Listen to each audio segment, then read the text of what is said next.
ഒന്നാമത്തെ വൈറ്റമിനാണ് omega 3 fatty acids എന്നുള്ളത്. നമുക്കറിയാം ശരീരത്തിലെ നമ്മുടെ ഒട്ടനേകം ആരോഗ്യ പ്രവർത്തനങ്ങൾക്ക് ഒരു തൂണായിട്ട് നിൽക്കുന്ന ഒന്നാണ് ഒമേഗ 3 ഫാറ്റി ആസിഡ്സ് എന്നുള്ളത്. ഒമേഗ 3 കുറവാണെങ്കിൽ ഭക്ഷണക്രമം അപൂർണമാണ് എന്ന് വേണം പറയാനായിട്ട്. ശരീരത്തിലുള്ള LDL കൊളസ്ട്രോൾ, ചീത്ത കൊളസ്ട്രോളിനെ കുറയ്ക്കാൻ ഈ ഒമേഗ 3 ഉണ്ടെങ്കിൽ സഹായിക്കുന്നുണ്ട്.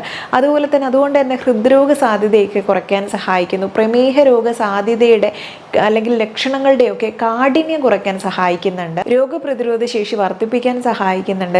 അതുപോലെ തന്നെ നമുക്ക് ഓസ്റ്റിയോപോറോസിസ് പ്രശ്നങ്ങൾ, എല്ലുകളുടെയൊക്കെ തന്നെ ബലം വർദ്ധിപ്പിക്കാനോ അല്ലെങ്കിൽ നിങ്ങൾക്ക് ആമവാദം സംബന്ധമായിട്ട് സന്ധികളിലും പേശികളിലൊക്കെ ഉണ്ടാകുന്ന വേദന കുറയ്ക്കാൻ സഹായിക്കുന്നുണ്ട്.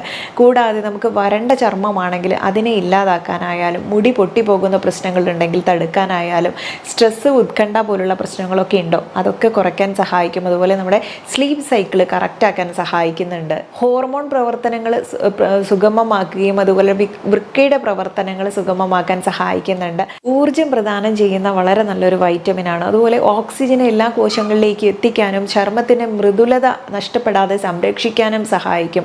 അത് ശരീരത്തിലുണ്ടാവുന്ന നീർക്കെട്ട് ബുദ്ധിമുട്ടുകളൊക്കെ മാറ്റാൻ ഒരു ആൻറ്റി ഇൻഫ്ലമേറ്ററി പ്രോപ്പർട്ടി ഉള്ളതുകൊണ്ട് തന്നെ ഒമേഗ 3 സഹായിക്കുന്നുണ്ട്. ഇനി ഒമേഗ 3 അടങ്ങിയിട്ടുള്ള ഭക്ഷണങ്ങൾ ഏതൊക്കെയാണെന്ന് അറിയണ്ടേ.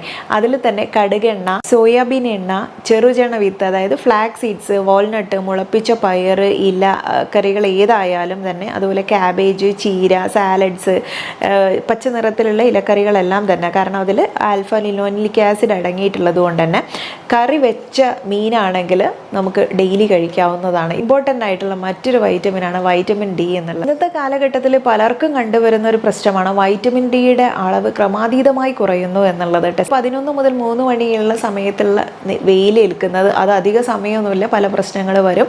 ഒരു 10 മിനിറ്റോ അല്ലെങ്കിൽ 5-10 മിനിറ്റ് തന്നെ ധാരാളം മതി. വൈറ്റമിൻ D എടുക്കുമ്പോൾ അത് എപ്പോഴും ഫാറ്റ് ആയിട്ടുള്ള ഫുഡ് ഐറ്റംസിൻ്റെ കൂടെ എടുക്കുന്നതാണ് നല്ലത്. പ്രത്യേകിച്ചും നമ്മുടെ ശുദ്ധമായിട്ടുള്ള നെയ്യിൻ്റെ കൂടെയൊക്കെ തന്നെ എടുത്താൽ ഇതിൻ്റെ അബ്സോർപ്ഷൻ അല്ലെങ്കിൽ ആഗിരണം പെട്ടെന്ന് നടക്കാൻ സഹായിക്കും. മുട്ട, നട്ട്സ്, കൂണ്, മീൻ, സീഡ്സ് ഇതുപോലുള്ള കാര്യങ്ങളിൽ നിന്നൊക്കെ നമുക്ക് വൈറ്റമിൻ D കിട്ടുന്നുണ്ട് കേട്ടോ. മൂന്നാമത്തെ വൈറ്റമിൻ B12 ആണ്. വെള്ളത്തിൽ ലയിക്കുന്ന വിറ്റാമിൻ ആയതുകൊണ്ട് തന്നെ കൂടുതൽ സമയത്തും ഇത് ശരീരത്തിൽ നിൽക്കാറില്ല. അതുകൊണ്ട് തന്നെ ശരീരത്തിന് ആവശ്യമായിട്ടുള്ള വൈറ്റമിനിൻ്റെ ലഭ്യതയുണ്ടോ എന്നുള്ളത് ഉറപ്പുവരുത്തേണ്ടത് ആവശ്യമാണ്.